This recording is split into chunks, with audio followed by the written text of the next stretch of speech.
listening to Radio Sputnik. Telling the untold.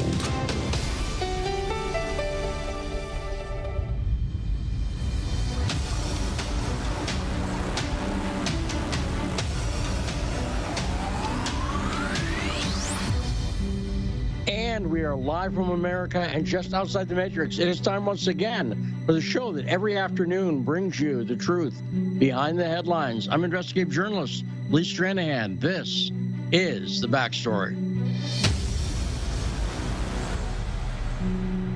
So I want to thank once again our intrepid producer Rod for putting together a great show, although it was kind of easy because he went through his Rolex and he said to himself, who used to co-host the show, right, Rod? Was that what you were thinking?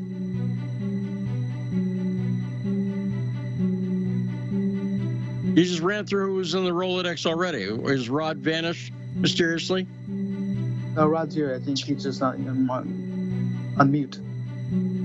Well, there we go. There we but go. anyway, Dragon Rod. So you were just searching through old co-hosts, correct? Yeah, that's exactly what I did. I said, let me just look back to the end of 2021, and you know what? Let me just pick John Kiriakou.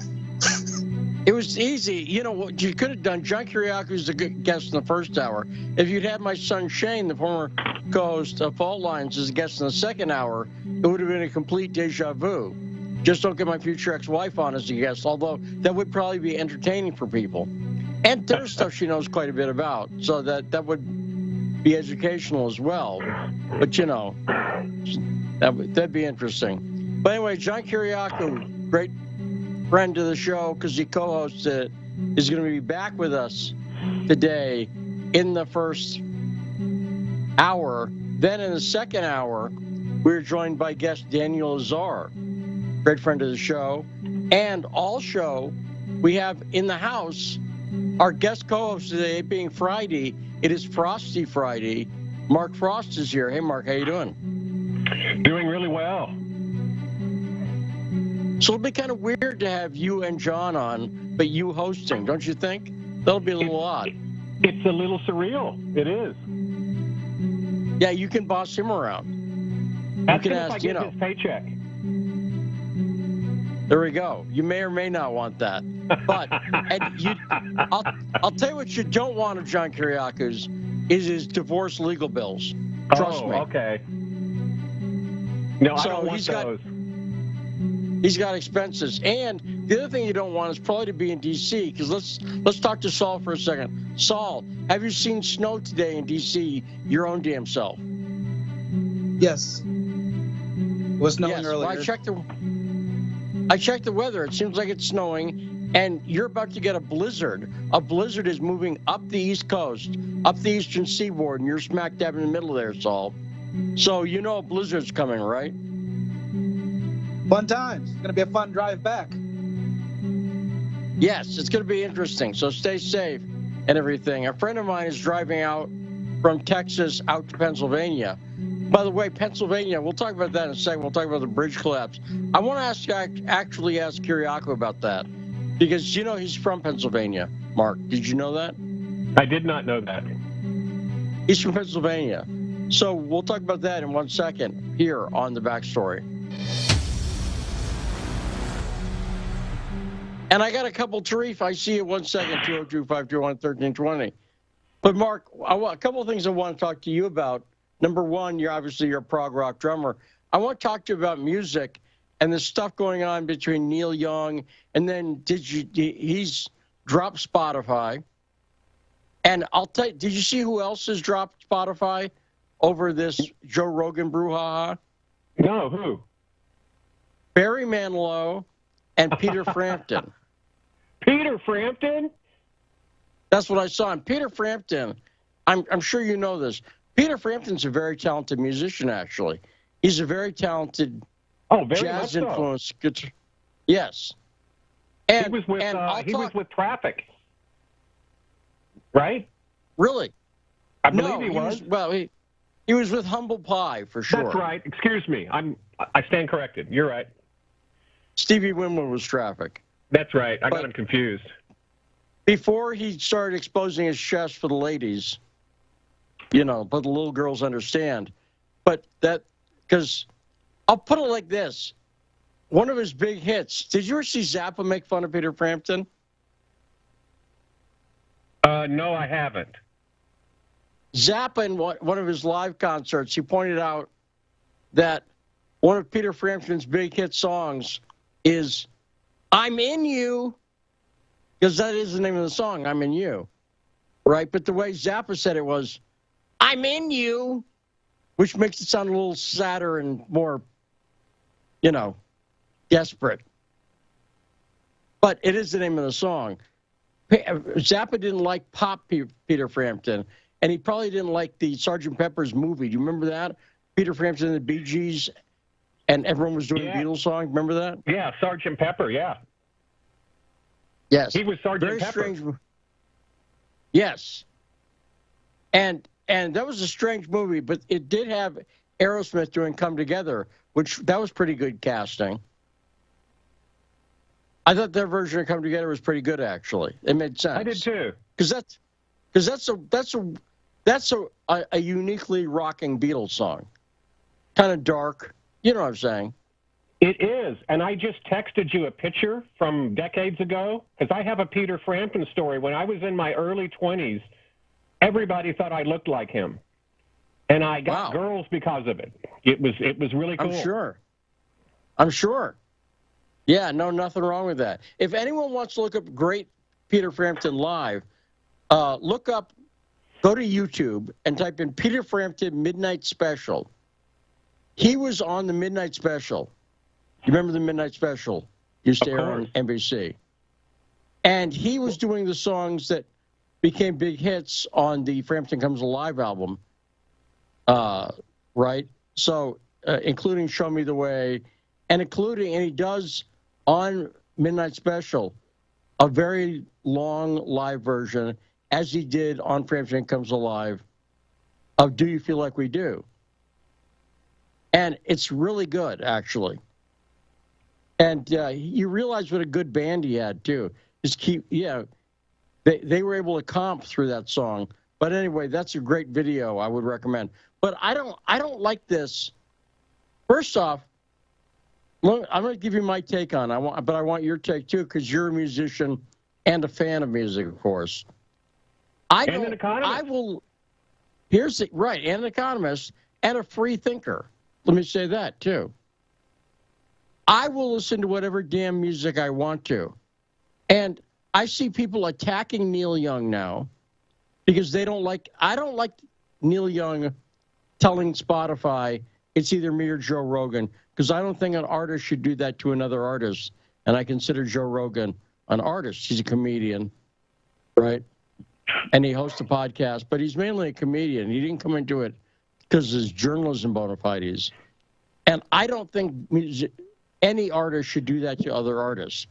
I don't think artists should say, for instance, if there was a big, Woodstock or US Festival, to date myself in a different way, type festival, if I was on the bill and I saw, let's say, Rage Against the Machine, who are commies. Tom Morello is a commie. He has a baseball hat that says commie. And I saw him wear it when he was on The Tonight Show. But I like Rage. That was a good band. And I think Tom Morello is a very talented musician. Bruce Springsteen supported Obama, right? Lots of bands I like.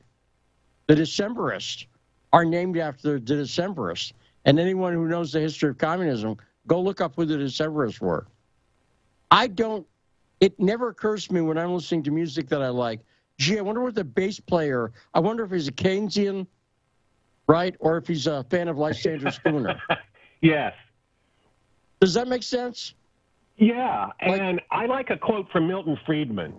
He said that the beauty of capitalism is the consumer doesn't care whether the wheat that went into their bread came from a socialist or a capitalist. And that's how I view things. I'm the same way as you are. So, yeah, there's a lot to talk about that because there's a lot of hypocrisy in it as well. Yes. And unfortunately, our artistic people sometimes don't develop the other side of their brain that centers on logical, rational thought.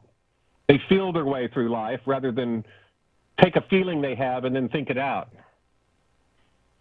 But if that makes the music better, then whatever. I was thinking about this because my children, because of the divorce, are going through a terrible childhood. But on the other hand, it occurred to me that it set them up for a good artistic future, because my 12-year-old is very artistic already. And I'm like, oh, this turmoil with his parents that he's dealing with and not dealing with well, I'm like, as bad as it is, it's probably going to make him a better artist. Does that make sense? Yes, because you can't be a really great artist without some suffering. It's just how it works.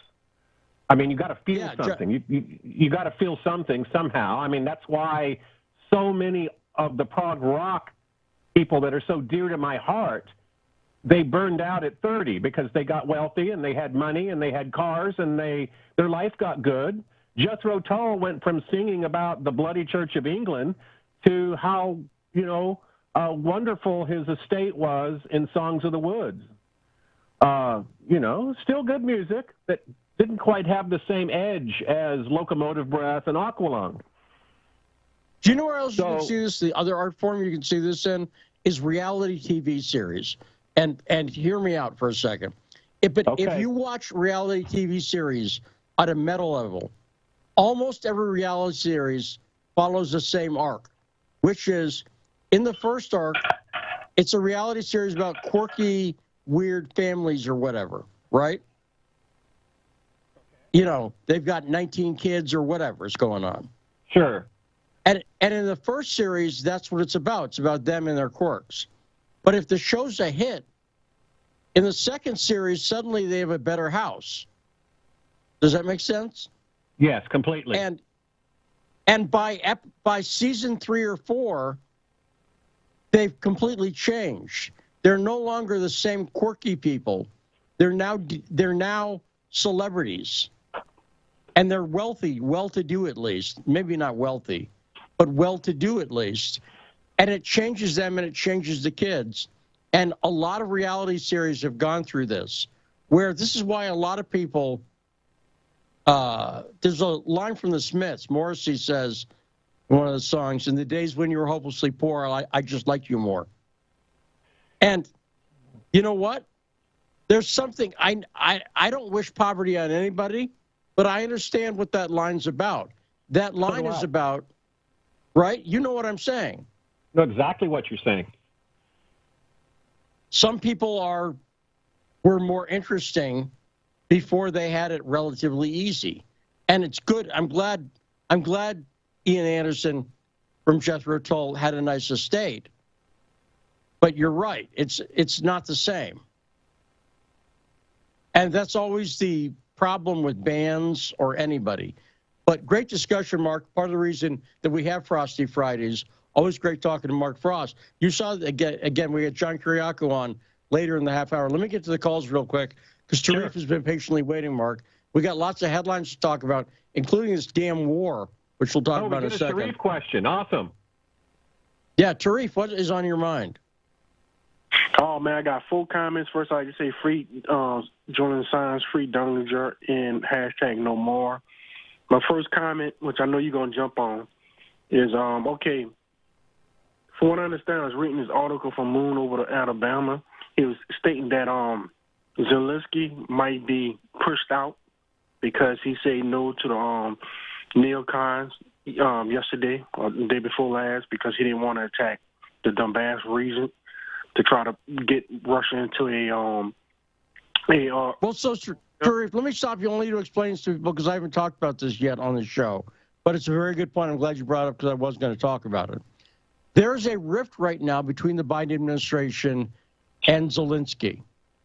And Zelensky had a call with Biden yesterday that the Biden administration is backing off of it, and they're being a little more dishonest about it.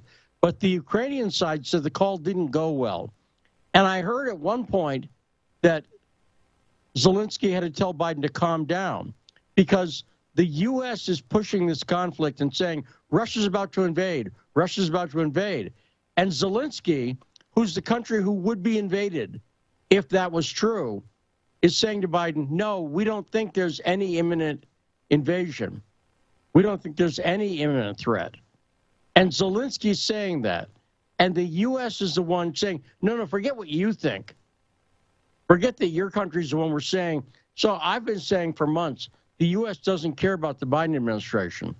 Now, Zelensky getting pushed out, let me just talk about that for a quick second. I think the thing to notice in the news headlines, and I think we touched on it real briefly, but a few weeks ago, they brought Petro Poroshenko back. Petro Poroshenko was the puppet, the chocolate king. He owned candy factories. And Petro Poroshenko became the puppet who the U.S. put in charge after Maidan in 2014. And he was under potential indictment for corruption and other stuff. But they brought him in. And a friend of mine thought the reason they were bringing in Poroshenko is to let Zelensky, the current president, know, hey, pal, you're expendable. Because from the U.S. perspective, they're basically, I think the United States thinks we could put Poroshenko back in anytime. He was a good puppet for us. So Zelensky, if you don't act in your puppet role, we got our old puppet. They're keeping the old puppet around. So that would back up. Now, I don't have any knowledge that they're going to do that, but it's interesting that their entire argument, I think it shows what I've been saying for months. The United States doesn't care a bit about Ukraine or the Ukrainian people. One bit. They're using Ukraine. And all the U.S. cares about is its objective, which is demonizing Russia for a variety of reasons that are economic, some of which have to do with energy, but some of them have to do with getting Putin out of power, because Putin is not a puppet. And we liked Yeltsin. We remember the good old days, the United States and the deep state, and a lot of people around Washington. Remember when we had Yeltsin there, we could control him. Putin is his own man. Dividend. Yeah, go explain that, Mark. Well, yeah, that was the exciting thing in 1990, right? I mean, the wall falls down. Yes. You know, communism has been shown to be what it is, a failed, inefficient system. We send our experts all over to those countries, and we're going to show them how to be capitalists. And we're going to have this peace dividend. We're not going to have to spend all this money anymore. We can lower taxes, or we can keep taxes as they are and then build nirvana in the United States of America. That's how it was built, and people forget that, and that was exactly the feeling that was going on in 1990. That's right, and that was right before Nirvana hit. And the Russians were going to be our best friends and all that stuff, yeah. No, I do remember that, and that's why, like I say, I was not paying attention to Russia in the 90s because I was listening to Pearl Jam and stuff like that. And, I had a fairly busy personal life as well. And but no, yes. Now, by the way, Mark, I don't remember. How did we spend our peace dividend? What did we do with that? Well, we sent neocons over there, and we told a country that had known two forms of government in its entire existence, communism and feudalism, and we told them we're going to have private property rights, and you're going to love all this freedom. And so they carved up the country. Everybody got a piece of property. It was a certificate. People had no idea what it was, so the real smart people, like how do you pronounce it? Koroskovsky, yeah. Yeah, Koroskovsky. And, they started buying them up at pennies on the dollar. And then you blink 6 months later, and then you have an oligopoly from an economic perspective. One person owns the telecoms, the other person owns the oil. And the regular people never got any of it. So you don't even have a middle class. You have an oligarchy and you have a peasant class. And so you don't even get the good parts of feudalism where your feudal lords take care of you. And, we had a hand in doing that because our advisors motivated the Yeltsin government to do what we advise them to do. And that's a fact. That's not like my opinion. That's a verifiable fact. And Mark, I want to get back to Sharif only because he was making a point, and I wanted to discuss this. But when we come back, and today, later, I want to discuss communism with you. Sure. That's one of the topics I had to talk with about you, is communism, actually. And we'll do that in 1 second. Sharif, go ahead, finish your point. I have 3 more comments. Maybe I can get to them. My second comment is dealing with Blinken. Turned around and called China, asked China to help them basically criticize Russia over Ukraine. And everybody was like, they couldn't believe Blinken called China to ask China for help. That's the second comment. Third comment, this is for Mark Frost. 2 comments for him. Poland, I found out, I was watching something. They said Poland tied himself to a low gas rate or gas spot gas. And if the gas prices goes up, that can cause economic and energy crisis in Poland. You know, it not even with a war. It's just if the price of gas go up, it can wreck Poland economy. And my last comment is dealing with the truckers in Canada, how you got even U.S. truckers joining the protest, which is 100 kilometers long now. And you're going to see, in my opinion, an economic slowdown in Canada, especially if it's spilled on our side. If truckers start protesting against mandates and stuff like that, then you're going to see more of a strain on the American economy again. You know, with truckers taking their time delivering products. Yeah, that's it. No, great call, Sharif, as usual. Great topics.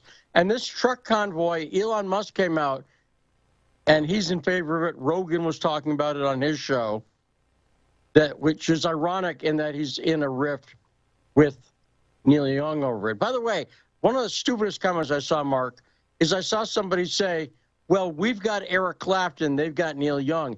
And he was mocking Neil Young. Hey, pal, you don't know anything about music because both Clapton and Young played with the band at the Last Waltz.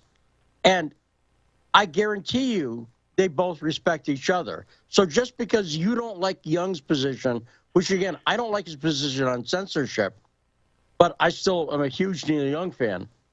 And don't think when people do that, you know what? Some people like Neil Young better than Eric Clapton. They do. So I don't like the people criticizing the musician. You criticize the position or whatever, but when you're trying to compare, like, nah, we've got the better musician. No, you've got a different musician, right? Because we've talked about the Canadian, speaking of Canadians, the Canadian power trio Rush a number of times. And I was watching, have you ever seen the video of Rush playing with Bubbles from the Trailer Park Boys and Ed from the Bare Naked Ladies? You ever seen that, Mark? No, I haven't. So have you ever seen the Trailer Park Boys? I haven't. Okay, I would highly recommend the Canadian comedy series, The Trailer Park Boys, because for one thing, Alex Lifeson is a guest on it in one episode. And it's very funny. And Alex is good in it. And Alex gets kidnapped. But there's a character named Bubbles. Ricky? Bubbles is a very funny character on the show and kind of a weird character. But he plays Closer to the Heart with Rush. And if you go and type in Closer to the Heart Bubbles on YouTube, you can find it. And it's very good. And Bubbles and Ed from the Bare Naked Ladies, who's also a Canadian band, are obviously so thrilled to be playing with Rush. Does that make sense? They're playing with Ed from the Bare Naked Ladies, used to play in cover bands. And, of course, that means that he was playing Canadian cover bands in the late 70s, early 80s. So guess what? He was playing Rush songs, right? Of course. That's interesting. Yeah, that's news to me. Haven't heard that story. Yeah, well, go check it out because it's a very good performance by Rush. They're in the studio. But I was watching that, and I was watching, Neil play the drum part to Closer to the Heart. And Close to the Heart is sort of a more standard pop song, I would say, for Rush, right? Yeah, it's You know what I'm fairly saying. basic. Yeah. It's fairly basic, and it's singable and pretty, which some Rush songs are trickier. Sure. But I was listening to Neil's drum part, and I was like, you know what? You could have done Close to the Heart with a simpler drum part, right? You can imagine Close to the Heart done by a normal band. Does that make sense? Yeah. But it was bad. I think what Neil did, because Neil, of course, is not just playing drums in it. He's also playing like xylophone or bells, or percussion. He plays other stuff. He's a musician. Neil Peart is beyond a drummer. You'd agree with me, Mark, right? He's a musician. Of course. And that was one of the great things about him. And I was just thinking that Neil's part helped make that song better, in my opinion. On the other hand, if another band had written and done it, there are other songs I like that don't have as good a drum part because they don't have as good a drummer as Neil. But on the other hand, I don't trash that band and go, well, Gordon Lightfoot needed Neil Young. Right? You see what I'm saying? Well, Rush needed Neil Peart. They just needed him. But Neil Peart in a different band would ruin the band. So, yeah. Because for one thing, they had Geddy, who's one of the best bass players ever in the history of rock and roll. I just agree. Technically. And a complete I would rank musician. number 2. Who's your rate number 1? John Entwistle. Yeah, and that's hard for me to argue. I was watching the Rolling Stones Rock and Roll Circus, and they do a quick one while I was away. And Entwistle is not only jamming, but he's singing falsetto throughout the whole thing because he was a falsetto singer. There you go. 202-521-1320. Real quickly, before we talk about communism, which we will get to later, probably next hour, Mark, because I want your opinion on communism. Absolutely. Not just slamming it, but I know you'll give us a nuanced, balanced opinion on specifically what you think, because it occurred to me that what the deep state, the CIA, for instance, didn't like about communism is probably not the same thing you, Mark Frost, don't like about communism. I think the United States has used communism as a useful foil, and it's often misstated communism.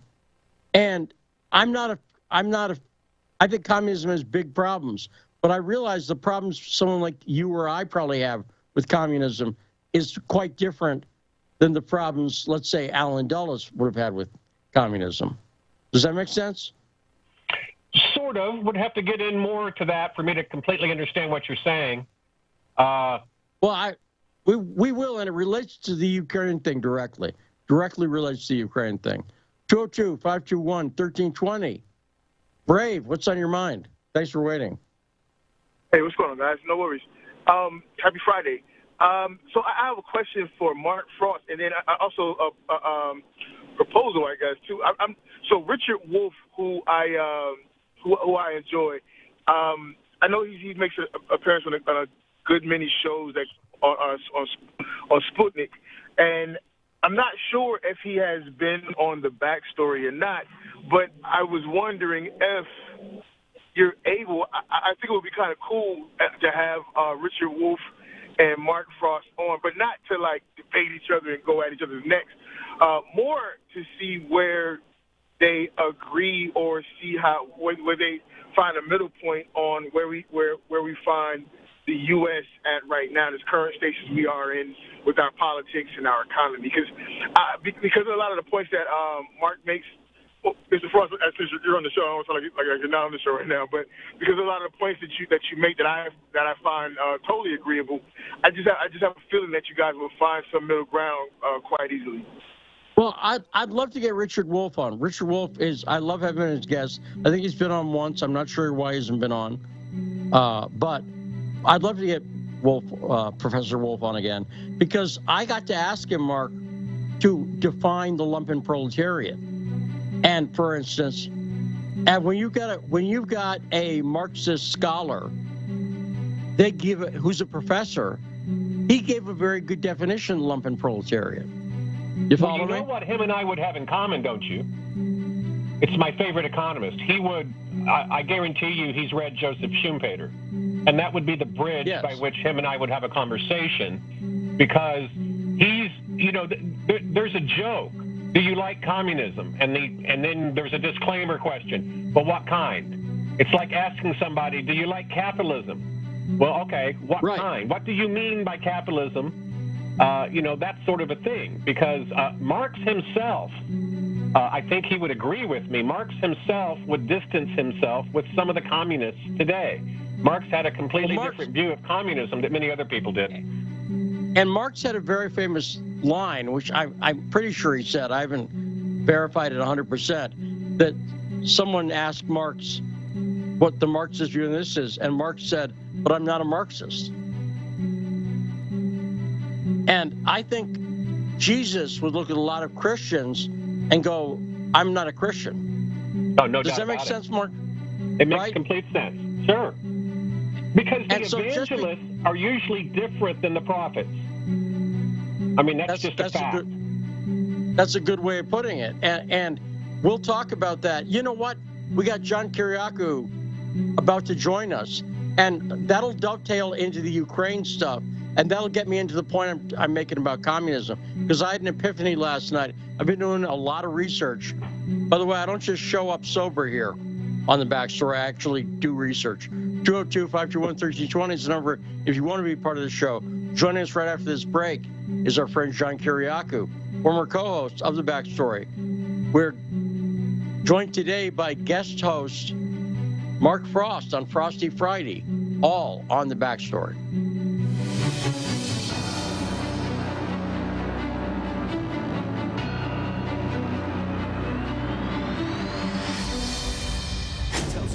Want to talk? Get in touch with us at radio@sputniknews.com.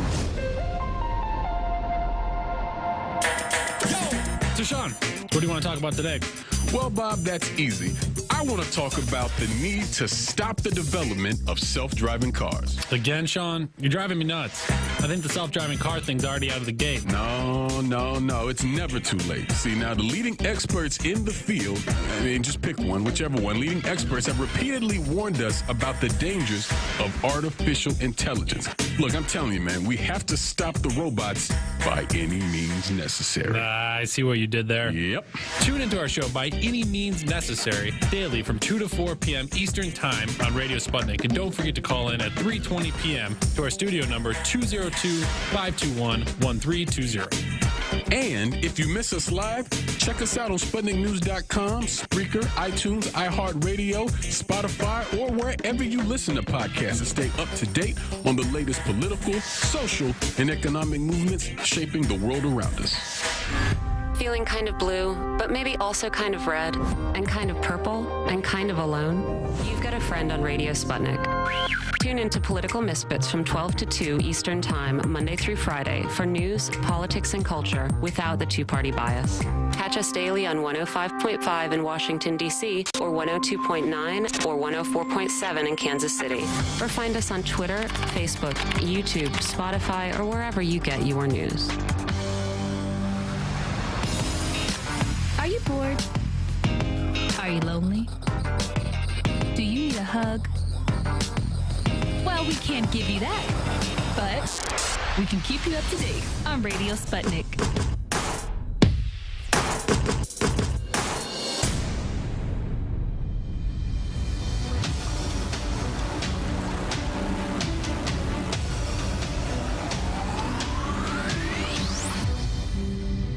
And we are back, 105.5 FM, AM 1390 in Washington, D.C. You're listening to The Backstory. Joining us now, the former co-host of The Backstory, my friend John Kiriakou. Hey, John, how you doing? Hey, good to talk to you. And you're on with guest host, it's Frosty Friday, Mark Frost, who you know, of course, Mark, John, yes, Mark. I'm Mark. Good Hello, John. This is surreal. It's funny. Lee has told me I can have your salary if I'll pay for your legal bills. Oh boy, we would need multiple salaries to pay my legal bills. Right. It's not a good deal, is it, John? You would take that deal in 2 seconds. It's not a good deal. Although I'll tell you what, a couple of years ago when I was still doing Loud and Clear with Brian Becker, I had to pay a huge legal bill, and I did my taxes. And I went in the next morning, and Brian said, "How'd your taxes go?" And I said, "All I can say is God bless Donald Trump, because I just got the biggest tax refund of my entire life." And where I disagree with Donald Trump on 99% of issues, the guy saved me when it comes to taxes. And so I finished my taxes yesterday. I'm going to get another gigantic refund, and it's all going to the lawyers. So lawyers are getting a big refund. Oh, yeah. It's just the IRS might send it straight to them. Well, you know what Joseph Schumpeter said about socialism, right, Lee? Go ahead. Maybe. Probably not, though. Yeah. The greatest advantage, he argued, of socialism over capitalism is there's no taxes. There's no need for taxes in socialism. Well, you know, I'm in a state now, South Dakota, which has no state income tax. And I've moved around the country. I've lived in a lot of places in the country. New Mexico, Florida, for instance. And often I would pick places on whether they had a state income tax or not. Because the states I just mentioned, New Mexico, Florida, South Dakota, none of them have a state income tax. And one of the reasons I like that is I don't have to fill out any paperwork for the state. Does that make sense? So forget the money. I don't want to even have to deal with it.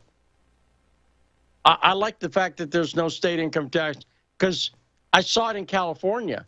Anybody who's lived in California knows the state, the franchise tax board out there, are far more vicious than the IRS, actually.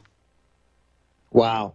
And, you know, when I moved to Greece in 1998, I had sold my house in Virginia, and so I didn't own any real estate anywhere, and I was going to be living overseas, so I had to choose a domicile. And my wife's uncle lived in Florida, and he said, well, while you're living in Greece, just use my address. So we flew to Florida the week before we left for Greece. I registered to vote there. I got a Florida driver's license. I got a library card, moved to Greece, didn't pay any state income tax for 2 years, and saved thousands and thousands of dollars. Yeah, no, it makes a good deal. It makes a good deal of sense. Now, I was doing some research last night, and I explained, obviously, this Ukraine-Russia debacle. That's what I'll call it at this point. And I'll call it debacle because, again, we had this phone call yesterday where Zelensky was saying to Biden, hey, there's no imminent invasion. And it was Zelensky's country that's one that's supposedly going to be invaded. And basically, the Ukrainian side said the call didn't go well because the U.S. is still trying to push this Russia's about to invade any second narrative. And I've been researching a lot of the stuff there because I realized that people don't know the history. And I'm going to, sometimes where I get in trouble's not really the right word, but where things get difficult for me is things occur to me that I've never heard anyone else say. So that's tricky because A, I don't know if I'm right, and B, I can't just copy what someone else said on it. So let me try to put something together, but I hinted at this with Mark earlier, and John, you're obviously were with the CIA for many years, so you know some of this too, and have a unique perspective. So here's what it is. Let me explain some of the history briefly of Ukraine and the CIA. The CIA has been involved with Ukraine since the 50s. John, you know the CIA FOIA archive search page on the internet, right? Yes, yes. Anybody can go there. And it's a good, this is directly from the CIA, right? So that's right. It's not It's not Russian disinformation. It's not some fake site. It's not gamed or anything. This is from the CIA. And if you go over there and you type in, I've talked about this before, Lebed, L-E-B-E-D, he's a guy who was a Ukrainian, worked with Bandera, Stefan Bandera, and also worked with the Nazis at one point. He was a Nazi collaborator at one point. And the info on him, you can find it from the CIA. So this is not Russian disinformation. The CIA absolutely knows who Lebed was because they worked with him for many years. They had a publication called Prologue. Now, why would we work with a Nazi? And the answer is, Sean, you'll know this. He was an anti-communist. Exactly. And right? And particularly in the early part of the CIA, the 50s, 60s, the anti-communism was rabid. Is that fair to say, John? That's absolutely right, Lee. And, you know, in my book on Iran, the CIA Insider's Guide to Iran, I make a point of saying that the overthrow of the Iranian government in the 1950s, the democratically elected Iranian government in the 1950s, was a result of the CIA's obsession with communism. The CIA, the British government, and the American government all accused the Iranian government of Mossadegh to be communist or pro-communist. In fact, it was not communist. And not only was it not communist, but the Communist Party in Iran, called the Tudeh Party, was opposed to Mossadegh as the prime minister. But the CIA had this irrational obsession about communism to the point where it was going around the world overthrowing governments in the name of anti-communism that it believed weren't anti-communist enough. And let me just say, one thing that's very clear is all these Ukrainian Nazis we're working with were and are. We had Mark Sloboda on the show yesterday, and Mark pointed out they're anti-left. Specifically, they're anti-communist. Now, here's Mark Ross, what occurred to me.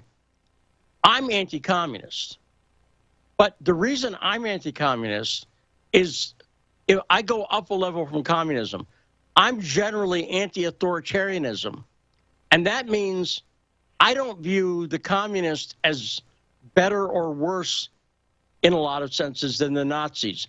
I don't go, oh, I hate communism so much, I'll support fascism. They're both bad to me for the same reason. And what I'm saying, this is what I said before, Mark, that I don't like communism for the same reason that Alan Dulles, let's say, or James Angleton didn't like communism. They were anti-communist, but they weren't anti-authoritarian. And they proved that by being authoritarians themselves, I would say. So before I throw it to John for a comment on that, Mark, does that at least make sense? Is it coherent, what I'm trying to get at here? Yeah, it does make sense, because even before I became an intellectual, and I don't know exactly why, but I was in my teens, I was fascinated with World War II history, pre-war and post-war, and just the politics of it, how it all happened, and I probably read 200 books on it. And I have a strong expertise in Indonesia, and everything John just said about Ukraine is applicable to Indonesia. You had Sukarno in, I believe, 1962, who was labeled communist. He actually wasn't communist. It's just that given the choice between him or Suharto, the communists preferred Sukarno because he was more moderate. But the CIA backed Suharto, and and now we know there was a CIA-aided coup in Indonesia in 1963 that overthrew the government, and it put Suharto in there for 30 years. So everything John just said isn't just applicable to Ukraine. There is a published, clear history of these sorts of things that we've done. And I think what might shock some people, let's say some people that's never been to this program before, they just tune in and they hear this and they're thinking, oh, these guys are bad-mouthing the United States, and they're saying this nonsense about it. And we're not. We're informing the public that these sorts of things have happened multiple times. When we say it's horrible to interfere in another country's elections. We've interfered in more elections than probably any country on earth. There's a great book about the British and the United States cooperation in World War II. It's called MI6, Inside the Covert World of Her Majesty's Secret Intelligence Service. I believe it was by Stephen Dorrell, something like that. But he chronicles clearly everything that was done in Ukraine in the mid 1940s and early 50s, and you know, and it parrots out what John just said. So and the weird analogy I'll use here is if we met somebody, just let's say we're out to eat and we see a guy with a Rush pin on, and we said, "Oh, hey, you're a Rush fan, me too. I'm a fan of the Canadian power trio Rush," and so we think we've got some kinship with a guy. Does that make sense, Mark? So far, so good. And then we say, "So why do you like Rush?" He goes, "I love Rush because there's no black people in it. It's a very white band." Suddenly, you're going, exactly. That's a possibility. You go, wait, you don't like Rush the same reason I like Rush. That's never occurred to me, and you're a weirdo, right? And I wouldn't want to sit there and talk to the guy. I wouldn't want to. I'd be like, this guy's a kook, kind of. And so this is what I'm getting at. The anti-communists, and John, what I'm curious for you about is, you know the history, but you also know the more recent CIA. How has that would you agree with me that the CIA was anti-communist yet pro-authoritarian? Oh, yeah, without a doubt. Because authoritarian governments, feeling that kinship over anti-communism, essentially allowed the CIA to do anything that it wanted. That's why the CIA backed so many authoritarian governments in Africa. You know, either colonial or anti-colonial, it made no difference so long as they were strongmen. That's why the CIA was in bed with the Shah of Iran for such a long time, or with a half a dozen different generals in Central and South America over the years. Same as the Philippines. Now, how do you? It's a great point, Mark. And John, how do you think that history has affected the current CIA? I assume some of those attitudes have changed somewhat by the rank and file, the people who are in the CIA. And that is eventually going to trickle up to management. Or has it? I think that's right. Or is there still... Yeah, go ahead, John. No, I think that's right, Lee. Yeah, it has changed for a couple of reasons. First of all, you know, as things move farther and farther back in history, attitudes change. Communism isn't the global boogeyman that it was until the fall of the Berlin Wall, and so people move on. Certainly, 9/11 changed a lot of minds vis-a-vis communism too, and you know, young people just don't have the same point of reference that the older generations at the CIA had with communism. You know, one of the reasons why there were still, you know, Angleton era old timers at the CIA when I first was hired, and one of the things that I learned very quickly was they tended to be religious. You know, the CIA used to hire people from Ivy League schools, very waspy, a lot of Protestants, a lot of Mormons because they spoke difficult languages, and their anti-communism was less ideological than you might suspect and more religious, in that one of the byproducts of Soviet communism was oppression of religions, organized religions. And the Russian Orthodox Church was forced underground, just like it was in the Soviet satellite states.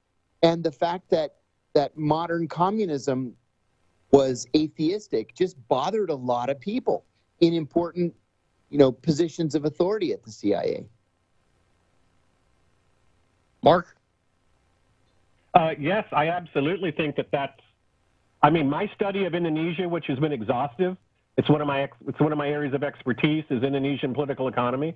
I mean, that was the blueprint in Indonesia, and it wasn't. Here's the problem. The reason we should have, after World War II, the reason we should have been anti-communist was for what Lee said earlier, because we're anti-authoritarian. We want, it doesn't have to be a carbon copy of the United States, but we want some semblance of a republican form of government where the people at least get to accept or reject those who are to rule over them. And we didn't do that. We decided that the end justified any means, and the goal became stop communism at all costs, even if the cost was fascism. And I would argue that Indonesia for 30 years was a fascist country. All the boxes get checked. Everything from nepotism to who actually controls the means of production to the distribution of wealth and all that stuff.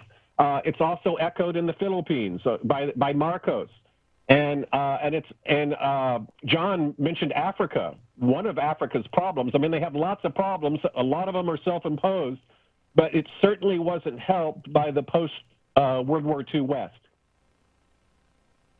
That's absolutely right. And if we bring us to modern day stuff, we recently saw the woke CIA ad. John and I talked about it. Came out about a year ago, I think. Remember that, John? Yeah. Oh, it was just revolting. But I got to say, if you are woke, if you're on the left now, and you buy into some of that, and I'm not saying, like, I don't mean that. That sounds a little insulting, and I don't mean it that way. I'm saying if you believe in social justice and you legitimately believe it, watch out whose money you pick up, William Burroughs once said.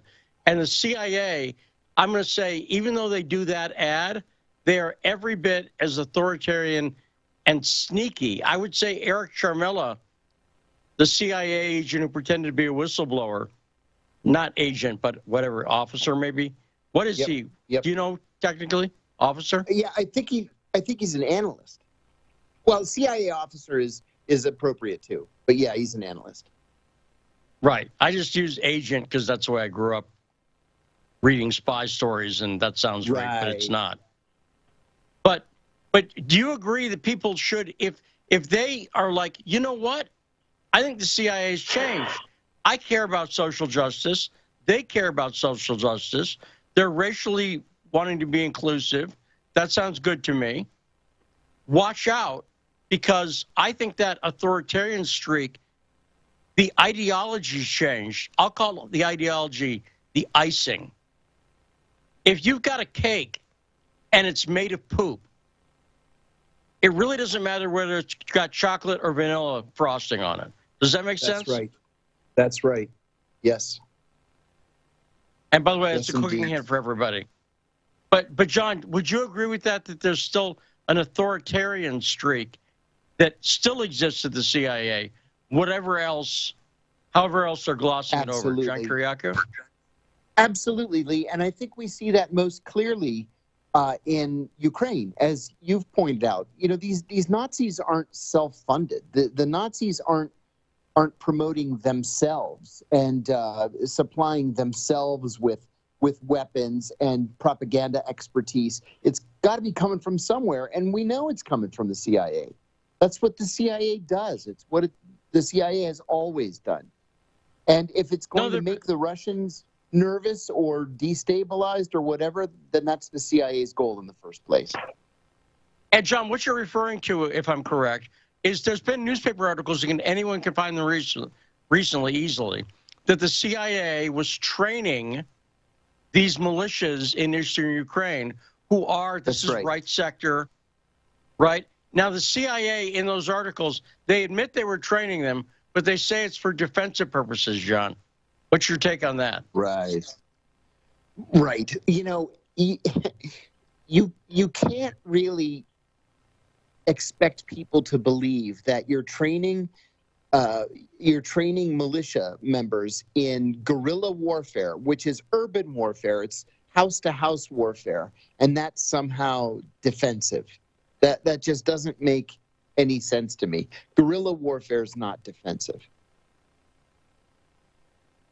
No, and that's a great point. And part of this, and now is, if they're training in warfare, is that considered in the CIA operational? Oh yeah, there's a unit in the CIA within the Directorate of Operations that is made up solely of retired U.S. Special Forces. So it's Navy SEALs, Green Berets, whatever the other ones are. I don't even know. And you see these guys, and they look unlike any other CIA officer you've seen, right? They're really husky, built, strong, tough guys with 5 days of beard growth. They're hard drinkers, but then they get up at 5 o'clock in the morning and run 5 miles, even though they've been out drinking until 3 a.m. And then they, go around the world and carry out operations, kill people, train militias in urban warfare, whatever they're called upon to do. And that's a post 9/11 development. And the reason I mention that is people should understand also historically that the way, like Mykola Lebed, who I've talked about, Lebed, the Nazi collaborator, who the CIA supported for 50 years, he was not teaching people house-to-house combat, even though he tried to assassinate someone in Poland and he had military experience. Lebed was with a publication called Prologue. He was a writer, and he was part of the CIA doing propaganda. Now, what is that? Is that operational? What, like you talked about the operational directorate, right? Yes. So for people to understand, the CIA's got a few different protectorates, like 3 or 4 different. I'm glad you brought that up. Right. I'm glad you brought that up. There are 4 directorates at the CIA: the Directorates of Intelligence, Operations, Science and Technology, and Administration. So the Directorate of Intelligence is the analysts. They think the big thoughts. They write the papers and send the papers to the White House and do the intellectual briefings and stuff like that. The Directorate of Science and Technology does the cool gadgetry and the masks and the disguises and the telephone intercepts and all that stuff. The Directorate of Administration just makes the place run. That's the finance officers, HR, personnel, assignments, that kind of thing. And then there's operations, which does everything else. It recruits the spies to steal secrets. It carries out the covert action. It manages propaganda in the event that somebody needs to be taken out or somebody needs to be snatched off the street somewhere and deposited somewhere else on the other side of the world. That's what the Directorate of Operations does. And so the propaganda part, I really want people to understand this. The United States, and by the way, this Prologue magazine, this is at a time the CIA is not supposed to distribute propaganda to Americans, right, John? That was a theory Correct. From the beginning of the founding of the CIA. But through Prologue, they were clearly doing that. There's the receipts. Yes. They show that they were doing that. And that was clearly a problem for the CIA at one point. But they were doing this propaganda, including whipping up this anti-communist / anti-Russian sentiment in Ukraine.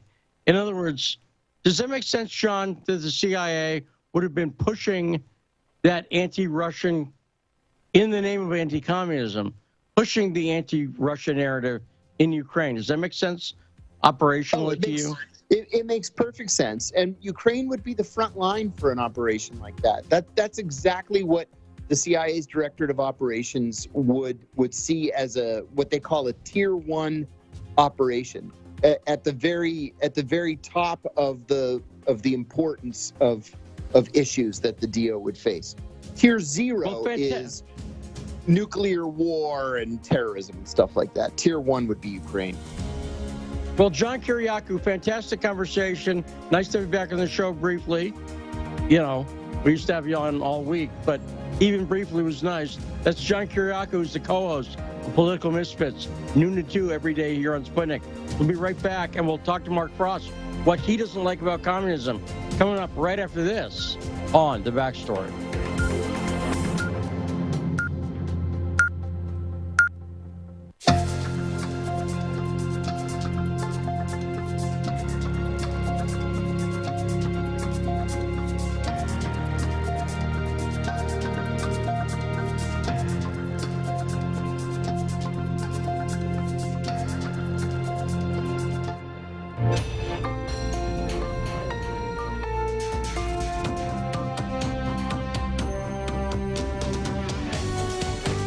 listening to Radio Sputnik.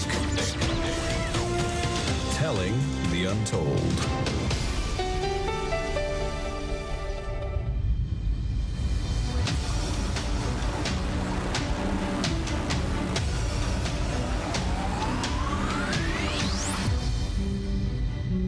And we are back live for the second hour, last hour of the week of the best damn talk show in the world. The show that brings you the truth, the deep, deep truth, sometimes behind the headlines. I'm investigative journalist Lee Stranahan, joined by co-hosts on a Frosty Friday. And the East Coast is really getting a Frosty Friday, literally, Mark, on the backstory. I say that because Saul said it was snowing, and they're about to get hit with a big blizzard. Over 2,200 flights have been canceled already around the country, Mark. Have you seen that? I have, and it's about 35 degrees here, and people are freaking out. And by the way, I think, let me see what it is. Hang on. What's the weather? Hang on. It's currently... It's 34 degrees here. So when it's the same temperature, roughly, in Sioux Falls, South Dakota, as near Atlanta, Georgia, there's something freaking wrong. Yeah. Right, Mark? That feels like that. And do you know what? I checked the weather for next week. Like next Tuesday or Wednesday, it's supposed to be like in the 50s here in Sioux Falls. But I don't want anyone to get fooled. It's not the time to pack the swimsuit and head to Sioux Falls, South Dakota. I have a feeling we'll be down to negative 20 or 30 or 40 within the next month sometime. Just because it's been hovering around 5 degrees. Or this morning when I woke up very early, it was negative 1 degrees. But we've not hit the really cold weather yet, which is where it's negative 30, negative 40. And our intrepid producer, Rod, knows all about that because he went to school up in Minnesota. So he knows how it gets. It's not just Sodak, not just South Dakota. It's very similar over there. That's upper Midwest weather. Joining us this hour. By the way, I know South Dakota very well because of Sturgis. I've done a lot of trips up there. Oh, really? I didn't know you rode. Oh, my whole life. Well, since I was about 10, I've had some kind of motorcycle. Okay, there we go. See, one of the reasons you learn something new every day. Daniel Lazar joining us this hour. That'll be a great conversation with Mark Frost, biker Mark Frost. I wish there was an E word because when I intro you, I like alliteration. So it's educator, entrepreneur, and then prog rock drummer just because there's no good E there. Erudite prog rock, I guess, maybe. Well, I'm basically uses my old Twitter handle, which is about 30 seconds long, and it's almost embarrassing. But it's everything from Eagle Scout to former Marine to this to that. Anyway. Yes, and you ride because you've been to Sturgis. So now that's West River. That's Sturgis is South. Sioux Falls is different than Sturgis. We're the big city here, Mark. Okay. You're where everybody goes to eat. Well, literally right about a block from where I live is the #2 tourist attraction in South Dakota. The #1 tourist attraction everyone knows would be Mount Rushmore, right? Do you know what the #2 tourist attraction is? It's a block from Sturgis. No. It's the Empire Mall. About a block and a half from me. And the Empire Mall, if you were airdropped to the Empire Mall, you would just think it's a moderate average mall. I guarantee you there's much, much nicer malls around Atlanta. Even 20 miles outside of Atlanta, there's fancier malls than the Empire Mall. I'm just saying, I used to live in Dallas. We had some really freaking fancy malls in Dallas. Well, Dallas is home. Dallas will always be home. Oh, that's where you're from? I was born in Oklahoma, but Dallas is where I spent 20 years at Southern Methodist University. I developed and sold my business in Dallas. I lived there 30 years. So, yeah. I used to live up in Richardson, right off Coit, so you know where I'm talking about. Yeah, I know it well. I lived in Little Forest Hills. When I left Dallas, I left from Little Forest Hills. Fancy. Which is where all the artists and musicians and hippies live. Yeah, no, I like Dallas. And then you're familiar with Deep Ellum, I'm sure. Of course. I played there a lot. I like... The Gypsy Tea Room is legendary. Yeah, no, I like Dallas. We lived there for about a decade, and I liked it quite a bit. I think it's one of the most underrated cities in the country. I think it's got all the advantages of a big city, but it's cheaper. And it has every kind of suburb that you could want to live in. Yes, but it's got all the fancy stuff. And if a band, name a band, if they're planning a tour, they're going to hit Dallas. Yeah.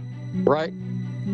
So pretty much, yeah. It's a big. Well, Dallas-Fort Worth itself, I believe, is right at about 10 million people. So it's a giant metropolis if you count the suburbs and Fort Worth and that whole concrete jungle, so to speak.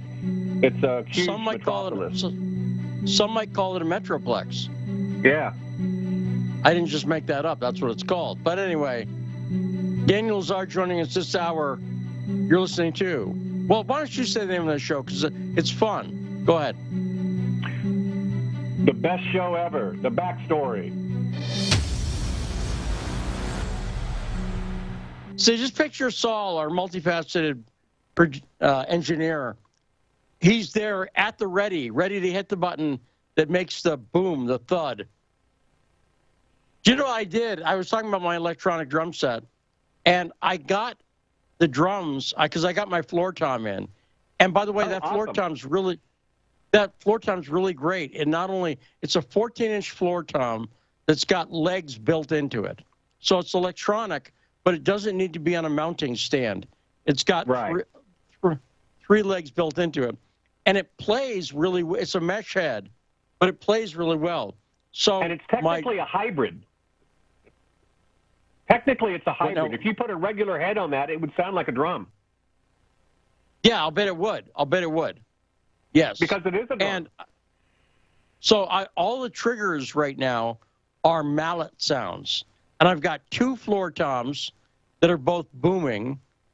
And the samples that it's playing back were the drums being struck with mallets. And I've got a snare that has the snares off. So I've got that snares off sound. And it's a fun kit to play right now to do tribal stuff. You know what I'm saying?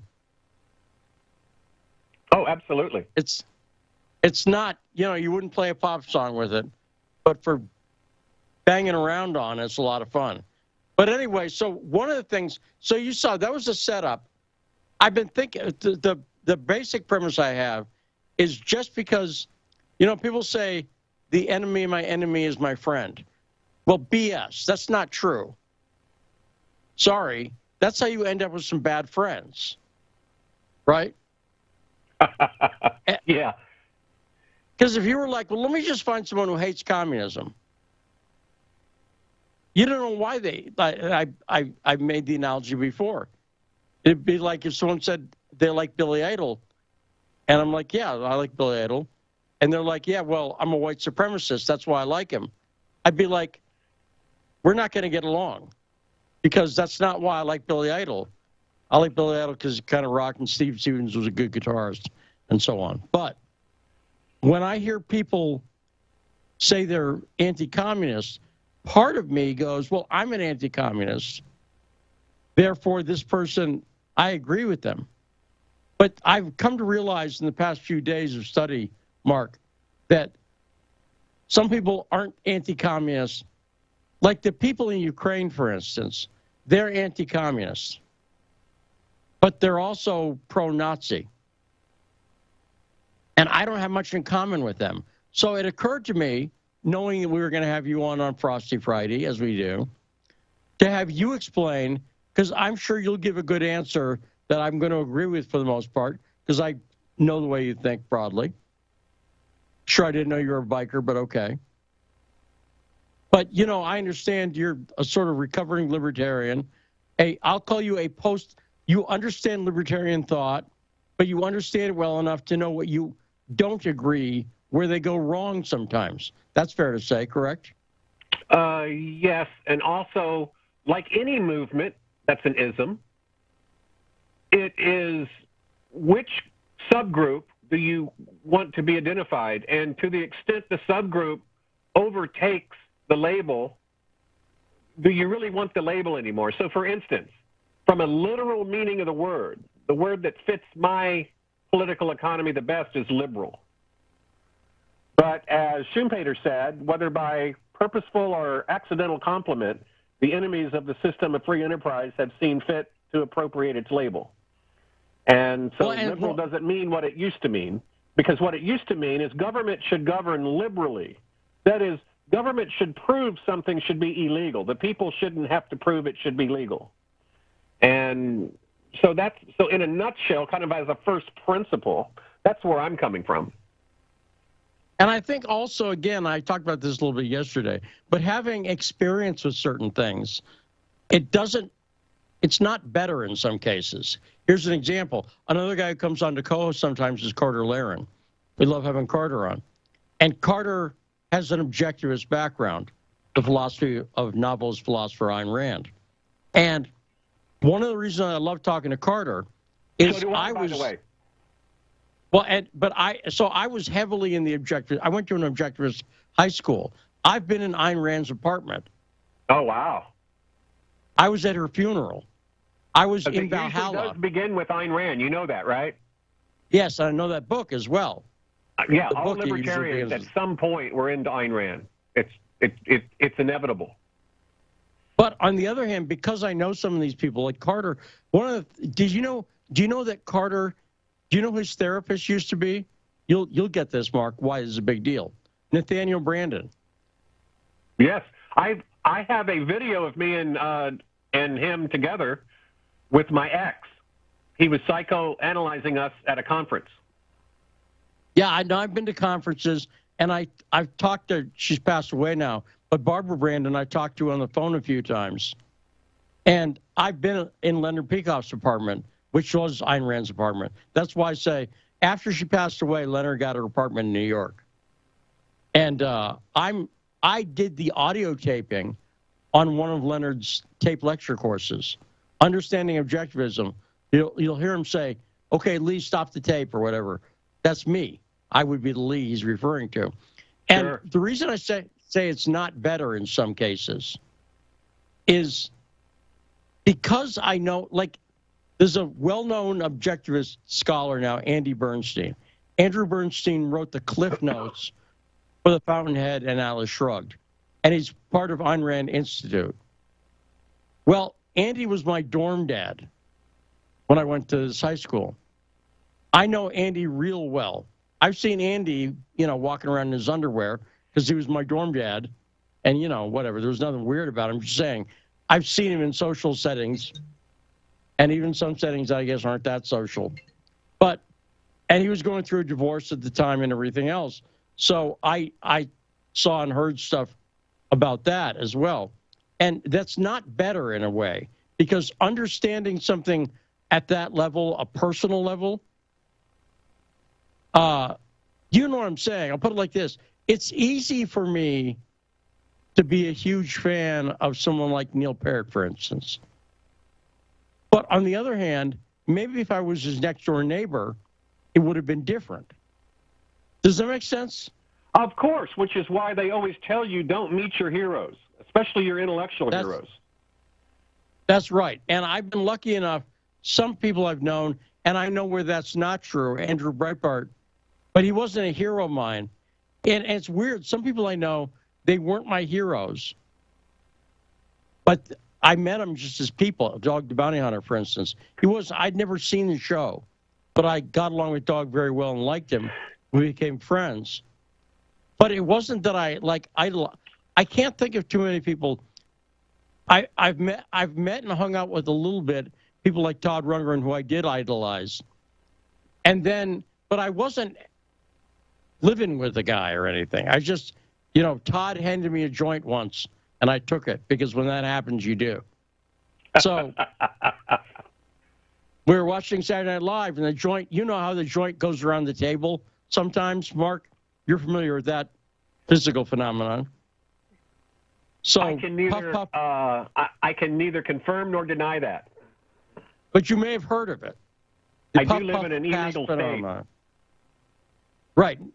I live in a quasi-legal state. By the way, up here in South Dakota, let me explain what that means. They're actually trying to ban edibles. What? These are people who are dedicated to smoking, apparently. That's what's going on. It's stupid. Wow. But anyway, so let me ask you, just because someone's an anti-communist, I say all this to say, because someone's an anti-communist doesn't mean they're someone I agree with or like or whatever. So what don't you like about communism, Mark Frost? Explain your opposition. My opposition is communism. First of all, let's talk about theoretical communism, not post-Marxism, not postmodernism, not wokeness, none of that garbage. Let's talk about authentic, theoretical Marxism from the words of Marx and Engels. How's that? Sounds good. The premise of Marxism is that it's almost a religious premise. It's people have become alienated from their work product. They've become alienated from their own selves because you can only be an individualist within a social system. But the system itself has a vested interest in keeping people in conflict. And it's a shame because people actually are good people. And the premise of communism is that I should care just as much about your child getting an education and having shoes and getting medical care as I do my own. That's the premise. That was the problem. That was the philosophical problem that plagued Mark. And if you've never read his letter to his father when he was only 17, it's fascinating because he went off from his sheltered life and went, I believe it was to Vienna, and he was shocked at the poverty and the destitution and all that kind of stuff. And some people had so much and some people had so little. And he thought, naively, that wouldn't it be nice if people that had would voluntarily and with joy help out those people that did not have. So you had his famous dictum, from each according to their ability to each according to their need. And so the actual concept of Marxism is actually quite beautiful.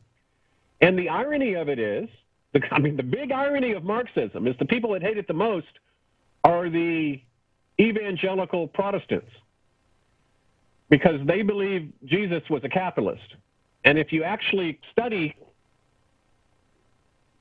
the Christian religion from a philosophical perspective, like I have, it is, Jesus was certainly not a capitalist.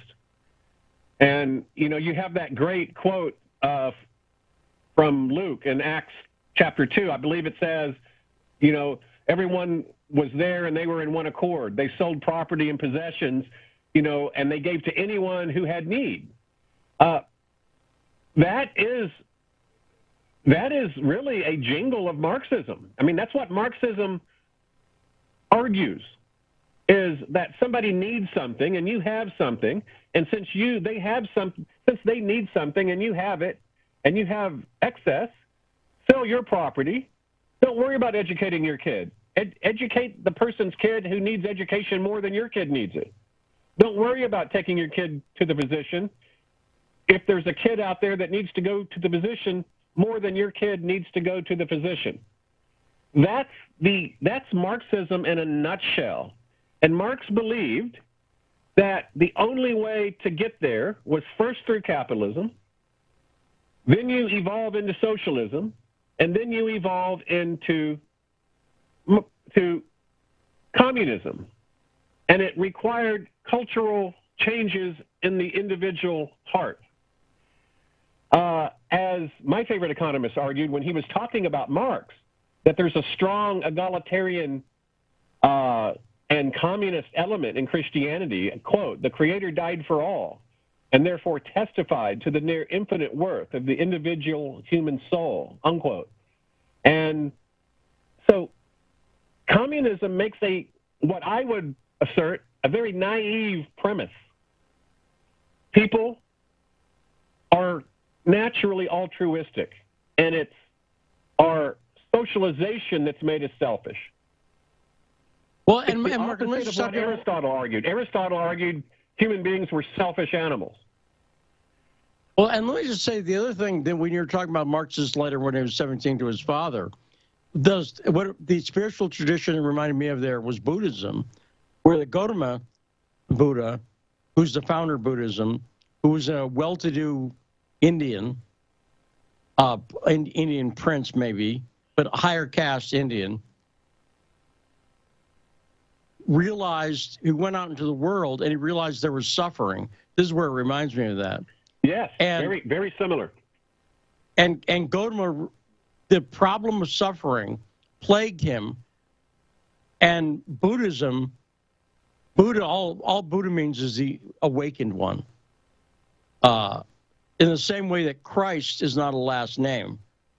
Christ means the king. A lot of Christians know that. But Buddha means the awakened one. It's not a surname necessarily. It's a descriptive. It's like an adjective. But that's when you talk that story about Marx.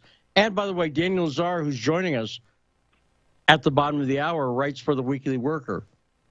So we might bring him into some of these conversations as well, because I'm sure he knows some of this stuff from a more pro-communist perspective.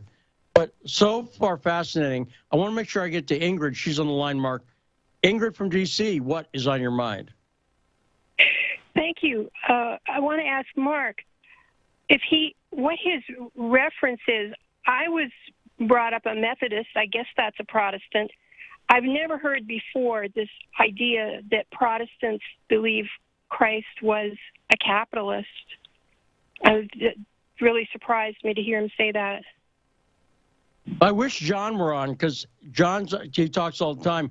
He knows people at Liberty University, and they would all tell you that they think Christ was a capitalist. Lee, yeah, I can actually, I can address that. I believe she said she was a Methodist, and I taught at Southern Methodist University for 20 years. The Methodists I would not call evangelicals. They don't generally accept the prosperity doctrine that evangelicals do. Evangelicals, generally speaking, believe name it and claim it. They believe that if you have faith that Jesus is Lord and you claim your reward, that you can have that now, and that poverty, even to some degree sickness, is just an aspect of your lack of faith. Because if you can move mountains with just a mustard seed, you can have not just happiness in heaven, you can have happiness in your life right now. And it's not an accident why most conservatives, and I know I'm pigeonholing here, but that's why I'm using the word most. I think it's a fair thing to say that most strong conservatives are evangelicals. I think that's, generally speaking, a true statement. If I'm wrong, I'm wrong, but I'm pretty sure I'm right. So I didn't catch your name, I'm sorry, but the caller's name, Ingrid it was. Ingrid. There is a strong, if you look at real Christianity, not necessarily the Christianity that the evangelists turned it into, but if you look at the original Christianity, it was very communistic without the authoritarianism. People voluntarily sold their homes. People voluntarily fed the people who didn't have anything. And the concept was very simple. We're all one within the body of Christ. And one of us is not going to be eating well while the other is starving. The Apostle Paul talked about that in his letter to the Corinthians. And he, in very damning language. So I understand where she's coming from.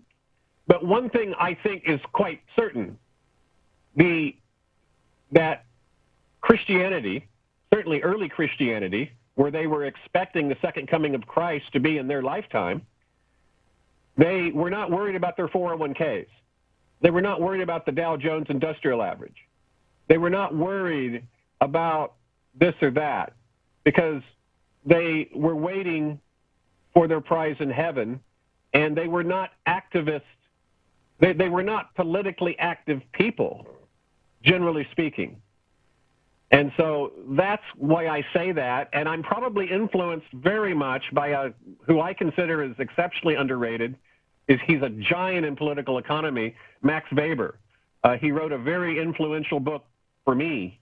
It's called The Protestant Ethic and the Spirit of Capitalism. And, you know, he argued that Protestantism was what allowed capitalism to emerge in the first place. That under strict Catholicism, where to be a merchant and to try to rise above your born station in life was a sin, and it was the justification by faith that was argued by Martin Luther that removed the entrepreneur from the curse of the church, and it allowed the entrepreneur to be the new prophet, so to speak. And as entrepreneurs emerged, it's not an accident that capitalism prospered in the Protestant colonies. And in the Catholic colonies, it didn't. So that's where I was coming from in that comment. No, very, very interesting, Mark. So I don't think we quite got to, and this will bleed into a little bit, Daniel Czar. I don't think you got to the part where you explained specifically what your objection to communism is. You laid out. Does that make sense? Oh, I think I did. I might not have I might not have summarized it well. My prime objective, my prime objection to communism is it's based on a naive premise that human beings are or can be altruistic. I reject that premise. And as Ayn Rand said, check your premises, right? Right. Right. And I believe human beings are naturally selfish. And it happens to me all the time. I devote a lot of my time, money, and resources to cat rescue. I love cats, and I want to see them. I don't like seeing them suffer. So I go to a lot of effort to find good homes for them, to rescue them off the street, to make sure that I go to kill shelters and save them. I'm one of those people, like cats, and I put a lot of effort in it. And people always tell me, you're such a selfless man, Mark. You're so selfless and you're so generous. And it almost insults me because I'm like, wait just a minute. I'm not selfless. I'm very selfish. I'm not saving cockroaches. I'm saving an animal that I personally have a soft spot in my heart for. It's very, very selfish. I don't like seeing cats suffering. I don't care if cockroaches suffer. They can suffer. In fact, I go to a lot of effort to make them suffer. I raised my kids, but they were my kids. And would I help somebody else feed their kid? I absolutely would. But would I take bread out of the mouth of my kid and give it to somebody else's kid? Absolutely not. And to expect human beings to live under the yoke of altruism is to deny human nature. So that's my problem with communism. Now, maybe in a million years, human beings will evolve, devolve, ever how you want to look at it, and human nature will change. But given the humanity that we have right now, the only thing communism could evolve into would be an oligopolistic authoritarian regime, not that different from an oligopolistic fascist regime. No, and I think it's a very good point. And by the way, a lot of religion talk, and I'll just mention this as a quick programming note, because related to the religion talk today, I did reach out to a guest. We'll see if we can get her. She is a former Muslim atheist who is Afghanistan's only porn star. Mark. Oh, fascinating. Right. That's why I reached out. Not literally, just figuratively. I love religion. I'm one of the strangest people in that I appreciate what religion has done for the evolution of society, but I'm not a religious person myself. I think it's a very, very interesting segue. Coming up right after this, Daniel Lazar is joining us, and we'll talk to Daniel about some of this stuff. I'm going to have you summarize your position again when Daniel comes on, just so he can hear and we get his comment on it. Coming up next on, we got 1/2 hour left in the week, joined by Mike Frost on The Backstory.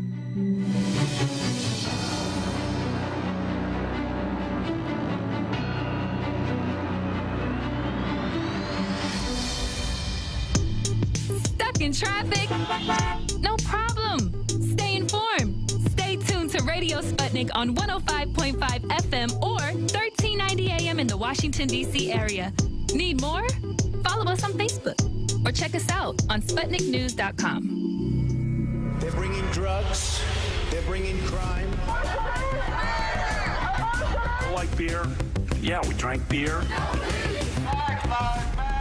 Whoever's in charge, and I want the court. Let's talk about that.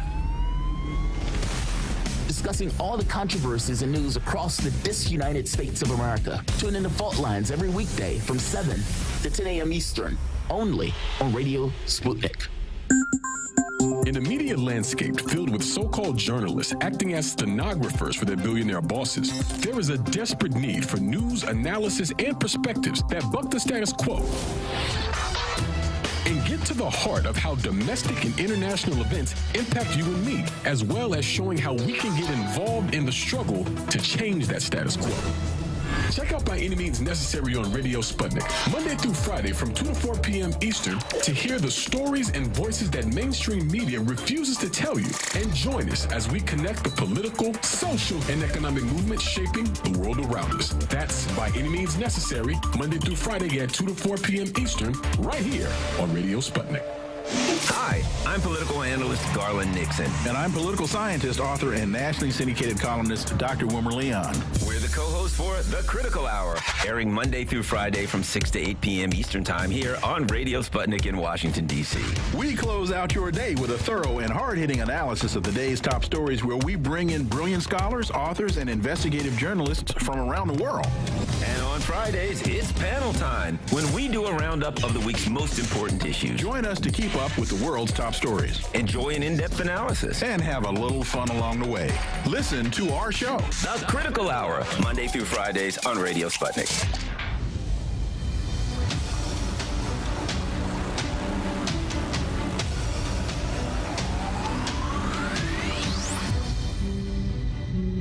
We are back on The Backstory, 105.5 FM, AM 1390. I'm investigative journalist Lee Stranahan. This is The Backstory. We're joined by our Friday guest host, Mark Frost.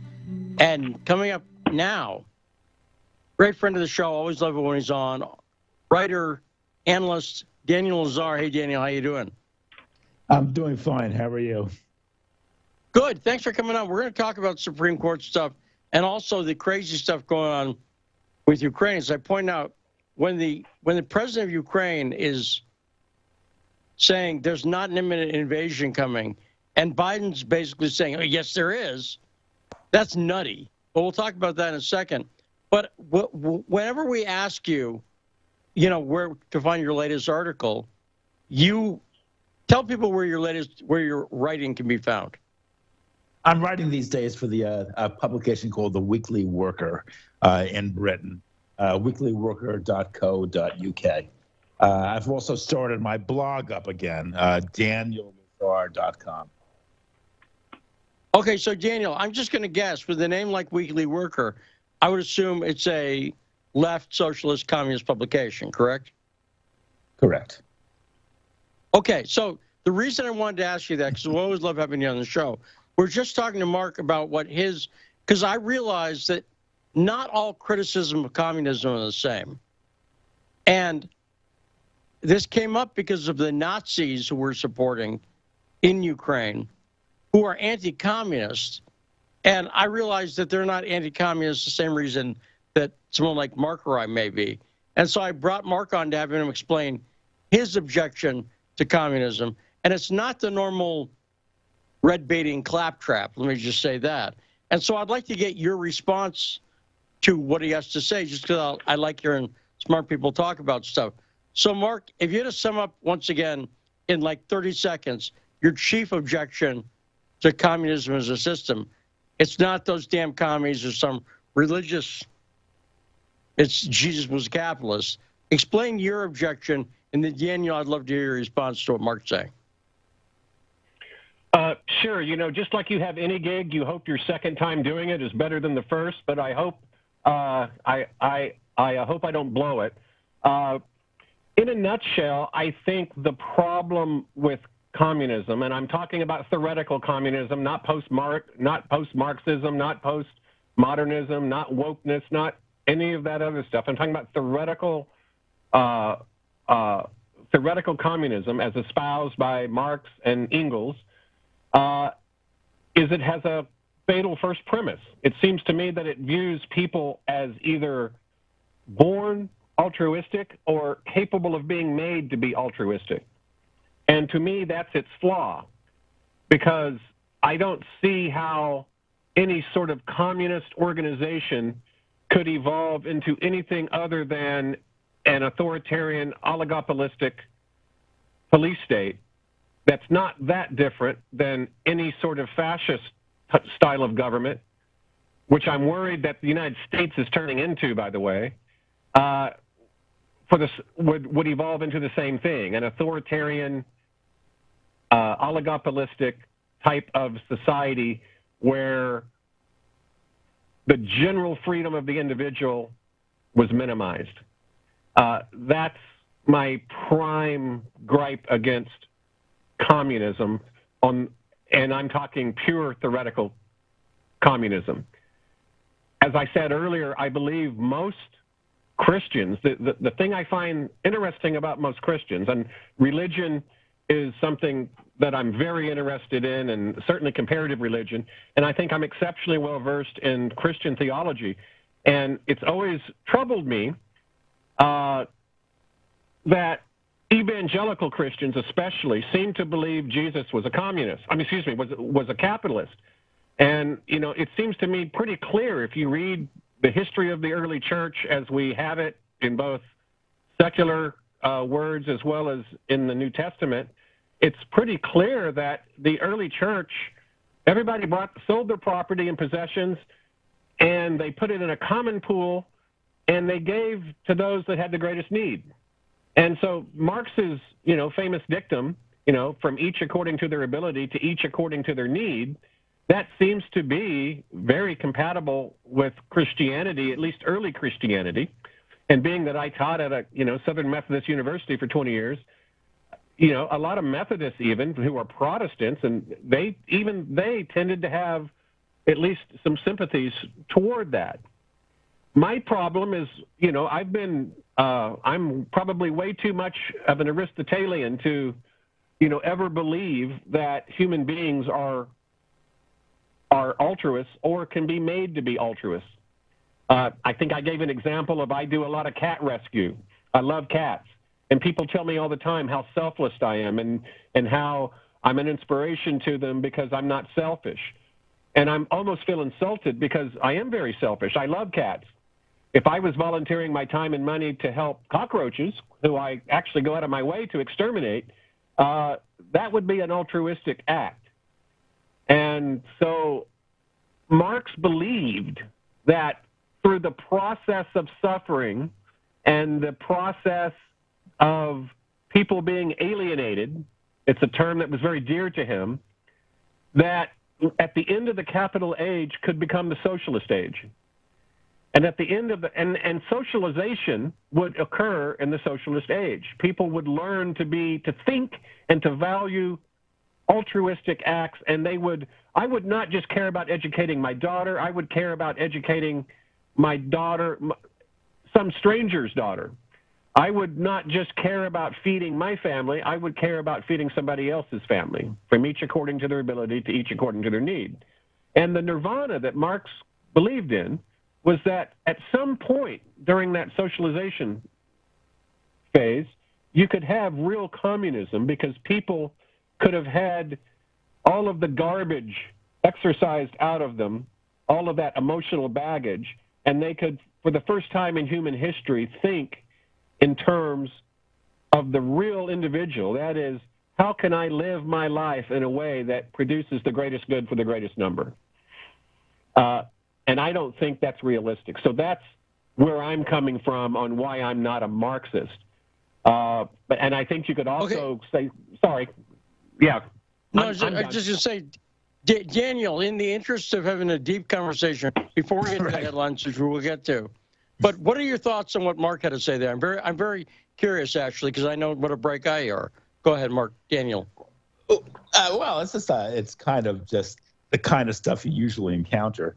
I mean, the greatest good for the greatest number actually is a slogan coined by a guy named Jeremy Bentham in the 1770s, and he was not a communist. He was an early Democrat with a small d. And in our lives today are a mixture of altruism and selfishness. We do educate other people's kids. We have a public school system. We have police who say you can't murder anybody because you feel like it. And you can't steal, and as a result, most people don't murder and don't steal, despite the fact that they may have a passing inclination in that direction from time to time. And Marxism just tries to broaden and deepen and extend the idea of democracy, of popular sovereignty, so that it's no longer just restricted to the political sphere, narrowly defined, but that it applies to the entire all society, economics, politics, science, education, culture, etc.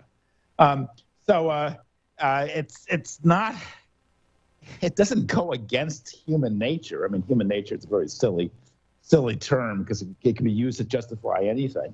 But it just tries to sort of mobilize our rational faculties to organize society on a more reasonable basis than what we have now. I mean, America is a disaster. America is just heading for a catastrophe. And the selfishness is running rampant, and it's completely destroying individualism, actually.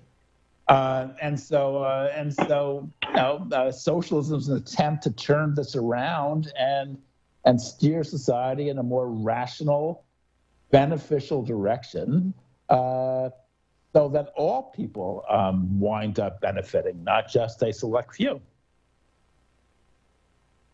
And Daniel, great response and great explanation. And I think food for thought as we go into the weekend for a lot of people. But don't worry, Daniel, because everything's going to be solved because Joe Biden's going to get to nominate a Supreme Court justice. So that'll save everything. Now, I said this before yesterday talking about this. This seems to me to be the most shallow form, I'll call it what I think it is, which is racism. To me, if Joe Biden said, I want a Supreme Court justice who cares about women's issues or who cares about issues that affect black people in America, that's one thing. But you don't have to be a woman or be black to be an advocate or a strong advocate for those issues, I would say. And in fact, the idea that somehow your gender or your skin color magically mean you're going to have the right positions on those, whatever that is. Or let me put it differently. It doesn't necessitate any specific position. You can be black and be a Republican. There's black people, like white people, think any number of things. And what I don't like about what Biden did is a few things. It's not arguing against, if he cares about black issues or women's issues, okay, that's fine. But the shallowness of just saying, well, the way we're going to get that is get a black woman in there. And that's what the standard is. And when he's announced that's basically all he's going to look at. What's your take on that, Daniel? Well, I agree. It just makes no sense. I mean, first of all, we have a black man on the court already, Clarence Thomas, who was an ultra-rightist.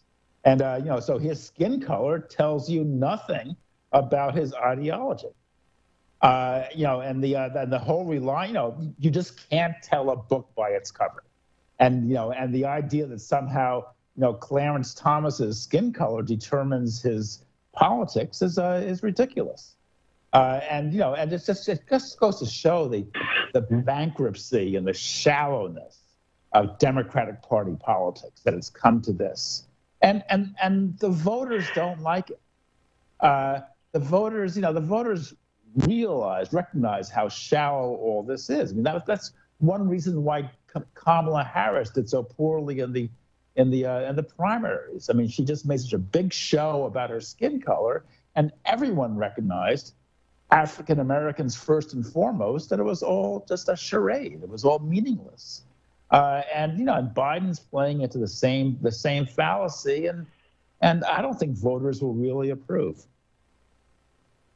And Daniel, just practically speaking as well, do you think we're going to see a fight?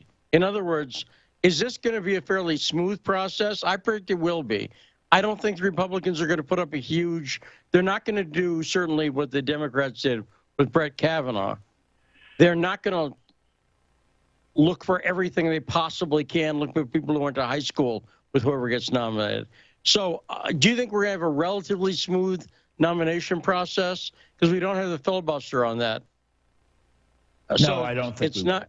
I think it's going to be a typically ugly, brawl on Capitol Hill. First of all, everything depends on Sinema and Manchin. And if they hold firm, then they'll be able to get the nomination through. But if they don't, then everything is up in the air. And the relations between those two and the Democratic Party in general have fallen so low, and they are so PO'd that you really can't be sure that they'll play along with this latest move. So assuming they don't go along, then I think the Republicans will try to block any kind of nomination until after the midterms. And then once that happens, they essentially will call the shots. Now, I also want to get your take, of course, on this Russia-Ukraine debacle. And I said today one of the big headlines is this phone call yesterday between Zelensky, the head of Ukraine, and Joe Biden, our president, of course. And this phone call did not go well. And what seems like is happening is the Biden administration is pushing for war more than Ukraine is. And the Biden administration is saying Russia's about to attack. Russia's saying, no, we're not about to attack.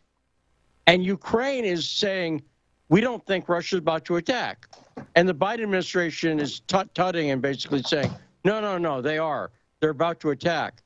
And I understand that at one point Zelensky had to tell Biden to calm down. That's the report. Right, that's the report. And the Biden administration is trying to downplay. I would call this more than a rift. I would call this exposes that this has all been a load of hooey coming from the Biden administration. When the Ukrainian leader, who we're supposedly protecting, this is about protecting Ukraine in theory. Anyway, what did you make of that report? And isn't it ironic that the thing that may keep us from a war is Ukraine? Because that's the way it looks to me right now. The thing that may stop this from going to war is Ukraine. And I didn't see that one coming, I'll be honest. Daniel, what say you, sir? It's pretty damn funny. I agree. I mean, first of all, I don't believe the White House denial, because the top Ukrainian officials have been saying this for several days, that the Russians don't have in place all the units necessary for an invasion, and they don't think it's going to happen. They're worried about other things. They're worried about cyber attacks, et cetera, but they don't believe that a full-scale military invasion will take place. And I have never believed that either. I mean, I think that Putin would only invade the Ukraine if his back was really against the wall, and he figured he had no other alternative, because it would be such a radical and such a drastic move that it would set Russia back decades. So I don't think it's going to happen. Of course, tomorrow the tanks may start rolling and I'll be proved wrong, but I really don't think it'll happen. And I think it's very embarrassing for Biden. And the funny thing is that Biden apparently told Zelensky that not only will Russia invade, but Russian troops will sack Kiev. But we can't provide you with any military support. I mean, that was really ludicrous. I mean, Biden has no idea what he's doing. I mean, Biden, back in his prime, had no idea what he's doing. And the Biden we now have, this ancient, doddering guy who can barely find his way to the bathroom at night. I mean, he has less of an idea. And do you trust people like Antony Blinken or Victoria Nuland? I mean, the U.S. foreign policy is in the hands of either raging neocons or complete incompetence. It's interesting, Daniel. I agree with every word you just said. We have our differences, clearly, but I could not have said what you just said better. As an economist, one of the things I specialize in is forecasting, econometrics, and the mathematics of game theory. And if you look at the history of Russia, a lot of people don't know this. Mongolia wanted to become part of the Soviet Union. The Soviet Union told them no thanks. Do you know why? Because they liked having it there as a buffer against the Chinese. They liked having their satellites as a buffer. Now, why would they want a buffer? Because they've been invaded 3 times by Western powers. So from a game theoretic perspective, I'm not here to defend Putin personally or any of that type of thing. I'm talking just logic and reason and forecasting, and what are you going to do if you perceive your opponent is going to do something else? If you look at that, when the West talks about we're going to accelerate the Ukraine's joining of NATO, that's a neon sign to Russians that here we go again. And so it is completely rational that Russia would be concerned with a NATO presence right on their border. It's reasonable, and the way that the Biden administration has negotiated this seems to me to be, again, from a game theoretic perspective, a prelude to war. They're not bending enough so that you can reach something other than a Northwest Corner solution, to use a technical term. And so I agree with everything Daniel just said on that part, on the Ukraine political economy and the nonsense that's going on. Yeah, Daniel. But I do think, but I do think that some kind of clash is going to come eventually. The Ukraine is a failed state. It's a black hole. It's a vacuum, and nature abhors a vacuum, and therefore, the outside forces will rush to fill it. So the weaker the Ukraine comes, the more of an object of contention it becomes between the U.S. and Russia. And that battle will last a long time, and chances are really good it'll heat up eventually. But I don't think it's going to happen now. And it did seem, would you have said the same thing? A week ago, it looked to me like we were on a pretty sure path towards war.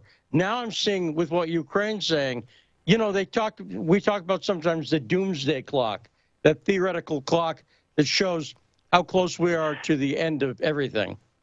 I would say the doomsday clock went back a few seconds. I agree with you completely.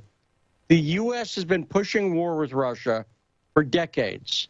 So I don't see anything to stop them, even though I do think this is going to be politically embarrassing for Joe Biden, and in a way that he can't even calculate. I think that a lot of the American people who've been watching this and seeing the Biden administration tell us for months now, Russia's about to invade any second now. They're about to invade. When they figure out that even Ukraine doesn't think that, and when Russia doesn't invade, because again, you say, well, we don't know. I agree with that because we don't know the future. But I would bet money, and I think you probably would too, Daniel, that Russia's not about to invade. Right? Totally. I totally agree. If I was a betting man, I'd say, go ahead. It's going to be embarrassment for Biden, but it'll be an embarrassment for the New York Times, which every day for the last 2 months has run like 2 or 3 scare stories a day about the Ukraine. Invasion imminent. Russia engineering coup d'état. Russia, infiltrating saboteurs. Russia doing this. Russia doing that. I mean, it's insane. I mean, the Democrats have engaged in an anti-Russian propaganda campaign since literally, 2012, 2013? Certainly since 2016. Vladimir Putin has been turned into a combination of Muammar Gaddafi, Saddam Hussein, Idi Amin, Adolf Hitler, Mussolini. I mean, when this guy is like, when you can practically smell the burning sulfur when he walks by. It's incredible. And, and this campaign is so profoundly unrealistic that, everyone involved is going to wind up with egg on their face. Yes. Yeah, that's a fascinating comment. I certainly agree with it. When do you think that happened? Because it used to be the Republicans that were the hawks. And it switched at some point, and I don't know when that happened. Do you have a thought on that? Yeah, I think it's the Clinton Revolution.